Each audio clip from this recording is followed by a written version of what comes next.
قدما منستر أبي أحمد بعلدت مخنيات بمقبار عقمين زيبلومن أرقاويانن ما أديا كافيلون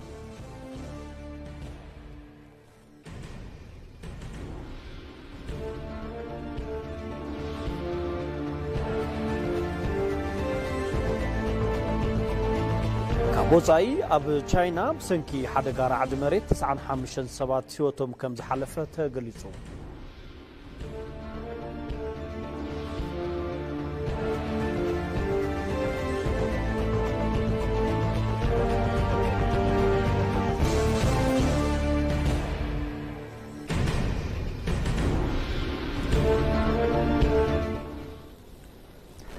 أزو سلامتنا دي سوا كابز مدبر استوديو تبي تقبلوا كبرات تختتلتين الساعة زي تدالو زيناتات حيزنا لكم قريبنا لنا بزيناتات كيتاتشو على محابيركم كسنحي سنة مكتال نكون لكم تمنيتنا عيو أقدم جن نملا صعبتي إمنة كريستنا نقع نكلتشحن 10 شعاتنا متمرت بعلدة يسوع كريستوس بسلام أبصحكم كنبل نفوتو حصرتي زيناتات زينا ومسناد وتاتنا كنجمر بعلدة أبو كتما لاليبلا بدمكت تخبيرهم أب تاريخاوت كتما لاليبلا بعلدة يسوع كريستوس بيزا كل حويسو بستفلالو هايمانوتاوي سنسرعتات تخبيرو علم لكان باباسات حجر سبكت سمين ولو بسو أبونا إرمياس بسو عن لكان باباسات ناي كبريا جايش عدتنياتات وشت هاجرن وصعن كمون بزحات صعبتي أب كبابراتي بعال كم استرخبوا تحبيرهم أب قدوس لاليبلا زخبر بعلدت كاب هايمانوتاوي سرعت توساخي مسحب توريزم كم زخنة يفلت بتزامد زينا إثيوبيا تمراتيت مباصح توريزم نمقبار ناتسرح مخانو تحبيرهم إثيوبيا أب أفريقيا تمراتيت مسحب توريزم نمقبار نبار مباصح توريزم عالم لخا بركي نخمالو ناتسرح مخانو منستر توريزم سلاماويت كاسا قليصن تن منستر أب كتما لاليبلا بستخبر بعلدت أب زقبرو أمدرم نبارات مسحبات توريزم بملمع حدش ناي مهنات سراح تناخيرو كم زغط على جليسان كاب زحلفو قصري قلقالو توريست زهبات كالات نكوسخ انفستمنت توريزم نخصفحفح كاب عودي توريزم زركب أتاو شرفوصاي نخعبي بزحات سراحتنا توقنو كم زخونو أبريهن إثيوبيا كاب أفريقيا تمراتيتن تنحانحتن مباصح توريزم نمقبار نبار مباصح توريزم عالم لخا بركي بزمال ملكعون خلمعو ناتقبر يركب مبالن تحبير اللهم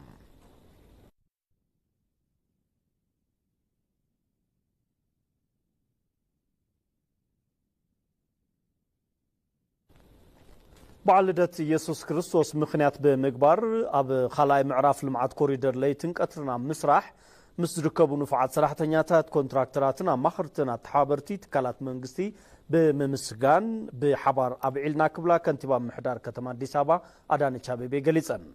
أب كوريدر لمعات عدل سراح رخيبكم بتأماننتن بقنعنا ليتن قطرنا مسرح تركبوا سراحتنياتات كلكم لومي زنبركم وسرت كابولدنا بولدز محلالف دموق تاريخ بمخانو يمسجن فتاري إثيوبيان هزباني بارخ سناي بعل كبلاتن كنتبا وسيخن سناي تمنيتن قليسن بتزامد زينا من محدار كتما ديسابا أب كفلة كتما قول اللي زركب مأخل مقبات أسفا برهان زركبو عقمي زيب اللوم زيغاتاتن محبراو تساقمات ثقالعو وقناتن ما أدي أنقدوم تمرها قبري من قاد ما أدي بعلدت مخنات بمقبار استخايدة مخانو كنتبا محدار كتما ديسابا داني شاببي أم محبراو ميديا قصن قليسن بعل مس عقمي زيب اللوم حابير كام مخبارن زتساقم وقنات محقازن نويح وان صنحا إثيوبياوي باهلي كم زخنا اتن كنتبا كم زصرحات قليسو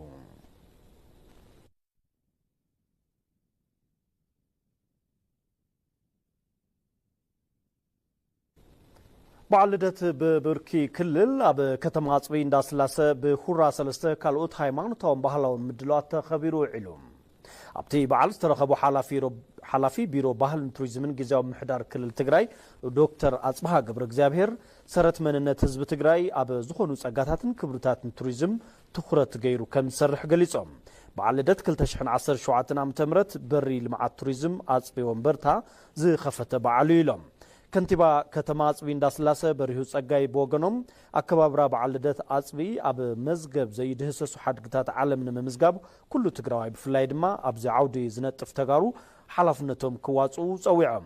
مختلا بومبر محبر ملمعن معقابن توفيتاتن كبرتاتن عصبي ومبرتا من اسي حاقوس ولد أبراهام عصبي ومبرتا ناب ربحا زي وعلو زي دهسسون حد قتات كمزلوو أبريهم እቶም ሃፍትታት ብምልማዕን ብምዕቃብን ናብ ረብሓ ንምልዋጥ ይስራሕ ከም ዘሎም ተዛሪቦም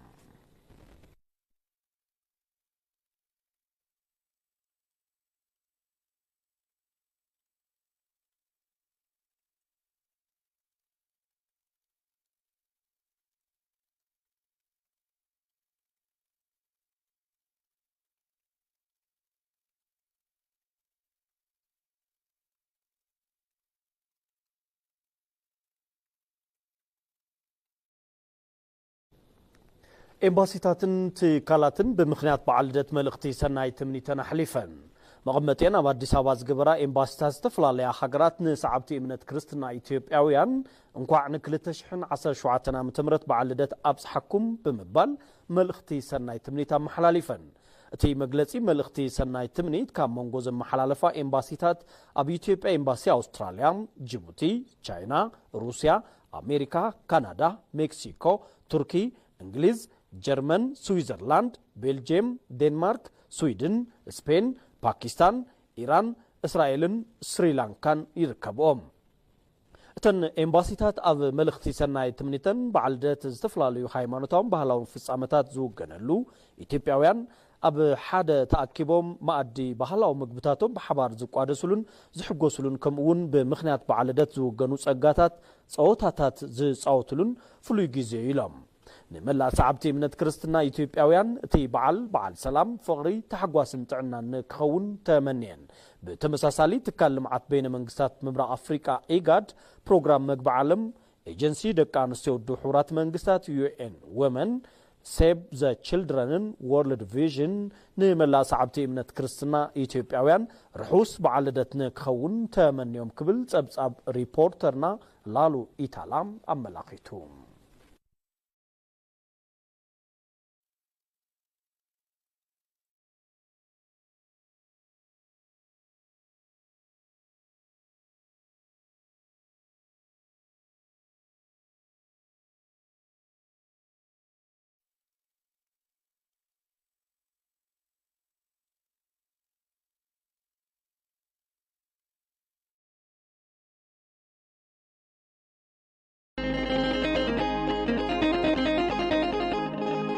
مسانيت مفاقرتنا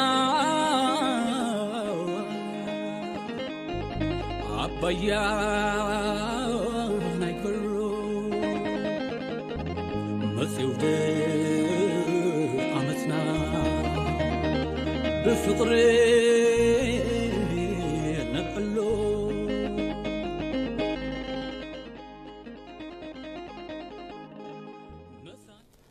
أمكتتال ما ديزينا ATV تقدنياكم تركبوا كورات تختاتل تمارسكم سلا تكتاتلونا نمسكنكم حزون مسانات صنحو بزرزر نابز حرنا يوم زيناتات كنسقرنا حزب كريستيان بعد لدت يسوس كريستوس نتخبر ندك سبات فقري بمهاب كمون بمتحققازن بحدنتن كون كم زقبا أبوتات هايمانوت قليصام اتوم أبوتات هايمانوت بعد لدت يسوس كريستوس عمل كتوم نملا تختلتي منت كريستنا ملختين كو عبس حكم أم حلاليفهم يدنك أحجو سماو أزراري بو مالو تختاتلنا نملس በስመ አብ ወወልድ ወመንፈስ ቅዱስ አሐዱ አምላክ አሜን። በሀገራችን በኢትዮጵያ በገጠርና በከተማ የምትኖሩ ኣብ ገጠርን ከተማን ሃገርና እትነብሩ ኣብ ዝተፈላለዩ አህጉር ወጻኢ እትርከቡ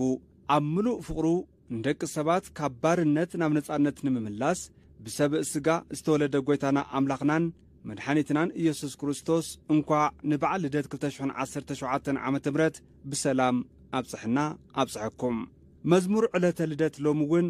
ኣብ ሰማያት ኮነ ኣብ ምድሪ ብተዋህዶ ሰብን ኣምላኽን ዝኾነ ሓደ ኢየሱስ ክርስቶስ ይምለኸሉን ይምስገነሉን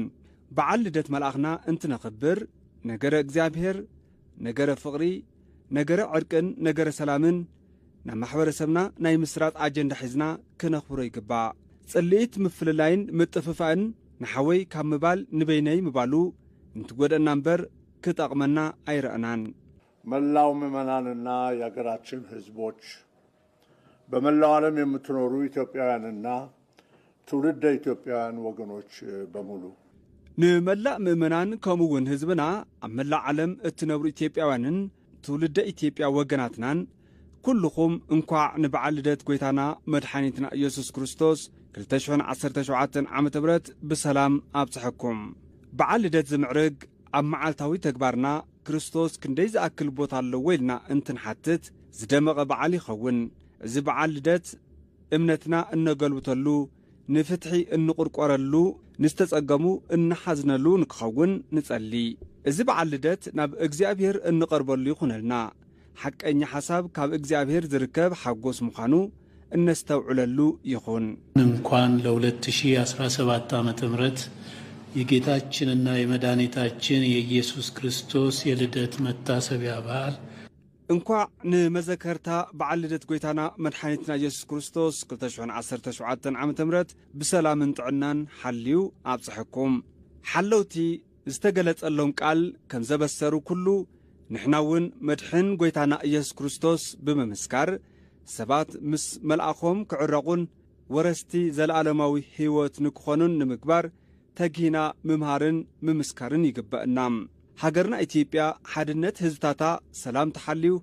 كاب عبيت ناب عبيت انتساقاقر مرأي نافقوت كلاتنا كمزخونة قلت يوم ازي تمنيتنا قادي زخوون قنا كلاتنا ساقماتنا بزتن مفتاح ندعر تسمع معنان بتعجستي كندمامت انت خيلنا نطرح سلازخونم بسخنه أأمرو بتعجستي تزاتينا صقماتنا نمفتح قريصنا نكن اللعال لمنانا دقيمنا بسم إز كونسل نقرب لنا ቸር ርህሩህና ይቅርባይ አምላካችን እግዚአብሔር ቸር ርህሩህን ይቅረብ በሃልን መልአኽና እግዚአብሔር ብጸጉን ምሕረቱን ሓልዩ እንኳዕ ንበዓል ልደት አብጽሕኩም ጉዳይ ሰላም ናይ በዓልኻ ውልቀ ውሳነን ልብን ይሓትት እዩ ካብ ካልእን ብኻልእ ኣካልን ክመጽእ ኢልካ ካብ ምጽባይ ካባይን በዓለይን እዩ ዝቕድም ኢልካ ምሕሳብ ኣብ ጉዕዞ ፍጻመ ፈላማይ ስጉም እዩ ሰላም ንክሰፍንን ሃገራዊ ሓድነት ንኽረጋገጽን ምእመናን ኢትዮጵያውያን ከምቲ ልሙድ ኢደታውነት ፈጣሪ እናለመኑ እዚ ንምትግባር ኣብ ዝግበር ጻዕሪ ኩሉ ብዘይ ምድካም ንኽሳተፉ ቤተ ክርስቲያንና ደጊማ በዘጋጣሚ ጻውዒት ተቕርብ እንኳን ለጌታችንና ለመድኃኒታችን ለኢየሱስ ክርስቶስ የልደት በዓል በሰላም እንኳዕ ንበዓል ልደት ጎይታናን መድኃኒትናን ኢየሱስ ክርስቶስ ብሰላም ኣብጽሕና ኣብጽሕኩም ይብል እዚ በዓል ኣብ እንኽብረሉ እዋን ንሕና ብሓጎስ እንትነኽብር ተሓጒሶም ከኽብሩ ዘይኽእሉ ወገናት እውን ምሕሳብ ይግባእ ወዲ ሰብ ኩሉ ብሰላም ክነብርን ብሰላም ወፂኡ ንኽኣቱን ኩላትና ንሰላም ክንገብሮ ዝግባእ አስተዋጽኦ ክንገብር ይግበአና የጌታችንና የመድኃኒታችን የኢየሱስ ክርስቶስ የልደት በዓል አደረሰን ለማለት ወዳለሁ እንኳዕ ንበዓል ልደት ጎይታናን መድኃኒትናን ኢየሱስ ክርስቶስ ብሰላም ኣብጽሕና ኣብጽሕኩም ከምኡውን ኣብ መሬት እንትነብር ኢየሱስ ክርስቶስ ናይ ሰላም መርኣያ ኮይኑ እዩ መጺኡ ብኢየሱስ ምድሓንን ሰላምን ኣሎ ነቲ ከድሕነና ዝመጸ ጎይታና እንሓሰብናን ዝመጸሉ ዕላማ ተገንዚብናን ነዚ በዓል ክንኽብር ይግባእ ኢለ ይኣምን ኣብ ኢትዮጵያ በዓል ልደትን ጽሕድን ሃይማኖታዊ ኮነ ባህላዊ ምትእስሳር ከም ዘይብሉ ኣባ ተስፋ ማርያም ገብረሕይወት ሓቢሮም ሃይማኖትን ባህልን ፈሊኻ ምፍላጥን ምትግባርን ግቡእ ምዃኑ ናብርሆም ፍስሓ መብራህቱ ኣዘራሪብዎም ኣለዉ ሎሚ ምስ ምምጻእ በዓለ ልደት ተታሒዙ ዛፈ ጽሕዲ ኣብ ዕዳጋ ምርኣይ ዝተለመደና ኾነ ይመጽእ ምህላው ጉህድ ሓቂ እዩ ቁጽሪ ዓዳግን ሸያጥን ዛፈ ጽሕዲ እውን ይውስኽ ምህላው ኣብቲ ዓውዲ ዝነጥፉ ሰብ ሞያ የረጋግጹ እዚ ምስ በዓል ልደት ኢትዮጵያ ዝኾነ ዓይነት ርክብ ከም ዘይብሉ ኣብ ላፍቶ ደብረ ትጉሃን ቅዱስ ሚካኤል መምህር ስብከተ ወንጌል ኣባ ተስፋ ማርያም ገብረሕይወት ገሊጾም ካብ ምዕራብያን ዝተወረሰ ብምዃኑ ክዕገት ዝግብኦ ተግባር እዩ ድማ ኢሎም እዚ ጽሕዲ ዝበሃል ባህልና ኣይኮነ ካብ ደገ ዝወረስናዮ ዘምጣናዮ ባህሊ እዩ ምክንያቱ ንኣብነት ኣነ ኣብቲ ተወለድ ኩሉ ኣብ ትግራይ በዓል ልደት ክነክብር ከለና ቀደም ወለድና ብጽሕዲ ዘይኮነሲ ነቲ ዕለት ዝኸውን ሕምባሻ ብምድላው ከምኡ ድማ ቡና ቀፂሉ ከዓ ድማ ነቲ ዕለት ዝኸውን ስዋ ሕክም ዓቕሚ ነዳልየን ነቲ ዕለት ማለት ከምዚ ዕምበባ ዝበሃል እንኳ ኣብፅሕና እዩ ዝግበር በዚ መልክዕና ነኽብሮ ማለት እዩ እመሪ እዚ ጽሕዲ እናቆረፅካ ተኣግራውን ምብራስ እዩ ዝኸውን ማለት እዩ ስለዚ ቤተ ክርስቲያን ናዚ ትምህርቲ ኣይትደግፍ እዩ ቤተ ክርስቲያን እዚ ትምህርቲ ኣይትደግፍ እዩ ምክንያቱ እዚ ናትና ባህሊ ናትና ስርዓት ኣይኮነ ካብ ደገ ዝመጽእ እዩ ባህልን ሃይማኖታዊ ስርዓታትን ክሕወሱ የብሎምን ዝበሉ ኣባ ተስፋ ማርያም ገብረሕይወት እዚኦም ከከም ኣድላይነቶም ንምትግባር ፈሊኻ ምፍላጥ ከም ዘድሊ ሓቢሮም ሃይማኖትን ባህልን ነንመይኖም እዮም ባህል ናይ ባዕሉ ኣሎ ሃይማኖት ናይ ባዕሉ ኣሎ እንግዲህ እቲ እምነትና ካብ እግዚአብሔር ተቀበልናዮ ኢና እታ ንቅዱሳት ሓደ ግዜ ተገለጸት ሃይማኖት ኢና ንስዕብ ከም ቅዱሳት መጻሕፍት እዛ ሃይማኖት እዚኣ ከዓ ብዛዕባ ሓድነትን ሰለስነትን ብዛዕባ ጎይታና መድሓኒትና ኢየሱስ ክርስቶስ ልደትን ከምኡ ስቅለትን ሞቱን ትንሳኤው እትሰብኽ ቤተ ክርስቲያን እያ እዛ ቤተ ክርስቲያን እዚኣ ብዛዕባ ሞትን ትንሳኤ ድሕሪ ሞት ድማ ህይወት ከም ዘሎ ኣብዛ ዓለም እዚ ሞይትና ከም እንደይንተርፍ ናይ ዘላለም ህይወት ከም ዘለና ጎይታና መድሓኒትና ኢየሱስ ክርስቶስ በጃና ኮይኑ ህይወቱ ከም ዝኸፈለልና መድሓኒትና ከም ዝኾነ ጎይታና ከም ዝኾነ እተምህረና እያ እታ ቅድስት ቤተ ክርስቲያን ባህሊ ከዓ ከከም ከባቢ እዩ በብእዋኑ ሰባት ተሓባቢሮም ብዝፈጠርዎ ብዝሰርዕዎ ነቲ ማሕበረሰብ ይጠቅም እዩ ብዝበልዎ ዝኸውን ስርዓት ማለት እዩ ስለዚ ባህልን ሃይማኖትን ክንሓዋውሶ የብልና እቲ ሃይማኖት እቲ ባህሊ ባህሊ እዩ ኣብ በዓል ልደት ዓቐኑ ዘለለ መስተ ጎይላን ትለይትን ካልኦት ሃይማኖታዊ ዘይኮኑ ተግባራትን ፈጺሞም ክልኩላት እዮም ዝበሉ እቶም መምህር ወንጌል እዚ ዕለት ፍቕሪ ክርስቶስ ንዝክረሉን መንፈሳዊ ልእኽቶታትን ንፍጽመሉን ክኸውን ይግባእ ኢሎም ቅዱስ ቤተክርስቲያንና ንጹር ትምህርቲ እዩ ዘለዋ ግልጽ ትምህርቲ መብዛሕትና እንጓዓዝ በዘልማድ በቲ ከባቢና ዘሎ እምበሪ ቤተክርስቲያን እቲ በዓል ክንኽብር ከለና ብኣግባብን ብስርዓት ክንኽብር ከም ዘለና እያ ተምህረና ነቲ በዓል بسخران بوايلا بعطرات بعامس بس مسرت ذي كنا بعلنا بيت كريستيان تمرتي كوني اتنا بيت كريستيان تمرتي تعلت ذي ناي كريستوس فقر نذكر له علتي ناي كريستوس سلام نذكر له علتي كريستوس نعنا خمسه فكرنا نعنا خمسه فتونا نعنا خبل كاب سمايات وريدو انه هنا بزمدر ذي مسيو كما ناسب كوينو فقرو زغلصلي በዓል ልደት ኣብ ዝተፈላለየ ሃገራት ዝኽበር ኮይኑ ኣብ ኢትዮጵያ ግና ሃይማኖታውን ባህላውን ክብርታቱ ሓልዩ ምኽባሩ ፍልይ ገብሮ እዚ በዓል ኢትዮጵያዊ ሕብሪ ሒዙ ካብ ዘይድሰሱ ሓድግታት ሓደ ኮይኑ መስሕብ ቱሪዝም ሃገር ንክኸውን ክስራሕ ሓላፍነት ኩሉ ዜጋ ክኸውን ይግባእ እውን ተባሂሉሎ መጽውደ ኣመፅና ኣብ ምክትታል ማዕዲ ዜና ኢቲቪ ትግርኛ ኩም ትርከቡ ክቡራት ተኸታተልቲ ሕዚ ድማ ናብ ካልእ ዜና ክንሰግር ቀዳማይ ሚኒስትር አብይ አሕመድ በዓል ልደት ምክንያት ብምግባር ዓቕሚን ዘይብሎምን ኣረጋውያንን ማዕዲ ኣካፊሎም እቶም ቀዳማይ ሚኒስትር ኣብቲ ዝተሃደሰ ብሄራዊ ቤተ መንግስቲዮም ማዕዲ ዘካፈሉ ተመስገን ሽፈራው ዘዋደዱ ጸብጻብ ዳሃብ ያሲን ጌትነት ነጋሽ ኣብ ከባቢ ካሳንችስ ጫማ ብምዕራይ ዝመሓደር ኢድ ሰብ ንዘይምርኣይን ንጸገም ኢድ ንዘይምሃብ ዝጽዕር ጎልማሳ እዩ ኣውደ ዓመት ምስ ምኽባር ናብራን ጉድኣት ኣካልን ተተሓሒዙ ዝቃለስ ጌትነት ካብ ጎረቤትን ገበርቲ ሰናይን ሓገዝ ተዘይረኺቡ ዘሐኩስ ዘይኮነስ ኣውደ ዓመት ዘጨንቀውን ከም ዝኸውን ይዝገልጽ ያ የለመድከው ነገር ሲቀር እቲ ዝለመድካዮ ነገር እንትተርፍ ይስምዓካ እዩ ቁሩብ ጽዕንቶ ናብራውን ስለ ዘሎ ክሳኸዓውን ዘይክሳኸዓውን ይኽእል ኣብ ቀረባ እዋን ተሓዲሱ ንዑደተኛታት ክፉት ዝኾነ ብሄራዊ ቤተ መንግስቲ ነቲ በዓል ምስ ቀዳማይ ሚኒስተር ዶክተር አብይ አሕመድ ንምኽባር መፀዋዕታ ዝበፅሖ ጌትነት ከምዚ ዝበሉ ሓገዛት ንሰባት ካብ ሓዘን ናብ ተሓጓስ ናይ መቐየር ዓቕሚ ኣለዎም ይብል አንድ ብርም ሆነ 10 ሳንቲም ሓንቲ ቅርሺ ኾነት ሳንቲም ንዝተጸገመ ሰብ ኣፍታ ዝደልያ ሰዓት ተበፂሕካሉ ነታ ኣውደ ዓመት ብሰላም ብሓጎስ ቅር ከይበሎ ክሓዘነ ይውዕል ካብ ናተይ ህይወት ተመክሮ ተዝነግረካ ሓዚነ ነይረ እዚ ኣውደ ዓመት ምስ በፅሐ ሕዚ ግና እግዚኣብሔር ይመስገን መፅኤ ናብዚ መደብ ብምዕዳመይ ስለ ዝተገበረለይ እንግዶት ብጣዕሚ የመስግን ዕድመን ጥዕናን ይሃበለይ ነዚ ሰናይ ተግባር ኩሉ ብዓቕሙ ኣብ ቀረባ ንዘለዎ ወገናቱ ተዝትግብሮ ነቲ በዓል ተሓጒሶም ንኸሕልፉ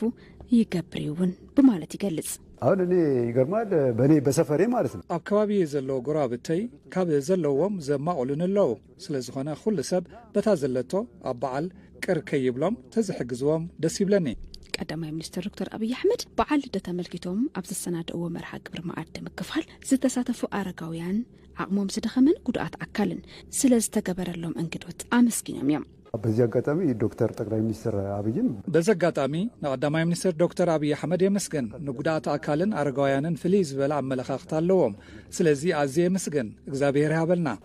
ተወድታች እኛ ንሕና ቅድሚ ሕዚ ትሕት ኢሉ ዝርኤና ይነበረን ሕዚ ግና ትሕት ኢሉ ናባና ጠሚቱ በዓል ምሳና ብምብዓሉ ኣዝየ የመስገን አይጨመራቅም ያየሁት ርዮ ዘይፈልጥን ሰሚዕዮ ዘይፈልጥ እዩ እዚ ንዓይ ብቴሌቪዥን እኳ ርኢና ኣይንፈልጥን ከም ዝበለ አባቶቼ እህቶቼ ኣቦታተይ ኣሓተይ ኣዴታተይ ካብ ዝወደቕኩምዎ ከልዕለኩም ብምባል ምሳና ደው ኢሎም አንጊዶም ከም ዘብልዑና እግዚአብሔር በሰማይ ምድሪ ይከናኸኖም ለኛ ጎንበስ ቀና ያለውን ኩላ ጤናውን ይስጠው እኛን ማውሎ ያግባን ንዓና ቅነ ዕድፍ ዝበለ ኩሉ እግዚአብሔር ጥዕና ይሃቦ ጽቡቕ እንግዶት እዩ ከምዚ ዝበለ እንግዶት ርኢና ሰሚዕና እንፈልጥን ብጣዕሚ እዩ ደስ ዝብል እቲ ቀንዲ ምብላዕ ኣይኮነን እቲ ቀንዲ ሓጎስ ምፍጣር እዩ እግዚአብሔር ይሃበልና ነመስግን ብተወሳኺ ቶም አረጋውያን ነቲ ዜና ወጻኢ ኣብ ቻይና ብሰንኪ ዘጋጠመ ራዕዲ መሬት ህይወት 95 ሰባት ከም ዝሓለፈ ተገሊጹ ኣብ ደቡብ ምዕራብ ቻይና ግዛት ቲቤት 7.1 ሬክተር ስኬል ተመዝገበ ራዕዲ መሬት ሞት 95 ሰባት እንተስእን ኣብ ልዕሊ 137 ድማ ጉድኣት ኣብጽሑ እቲ ራዕዲ መሬት ልዕሊ 10 ኪሎሜትር ዕምቆት ከም ዘለዎን ሽትጋሲ ኣብ ዝተባሃለ ከባቢ ቲቤት ለይቲ ሰዓት 7 كم زقاتما الجزيرة تسبسبو لعل حد شحن 500 سرحتنياتات اوان حدقا كم استوافرون سرحتي مدحن هيوت كم زقت سلن تقليتو كبل تسبسب بي بي سي املاقيت الله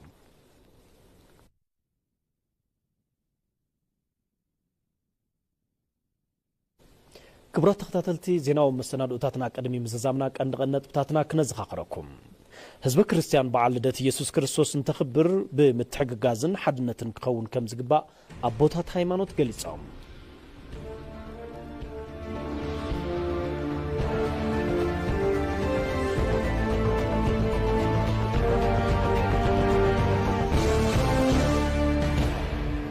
ቀዳማይ ሚኒስትር አብይ አህመድ بعل لدت ምክንያት በመግባር አቅሜን ዘይብሎ ምን አረጋውያንን ማዕድ ያካፍላው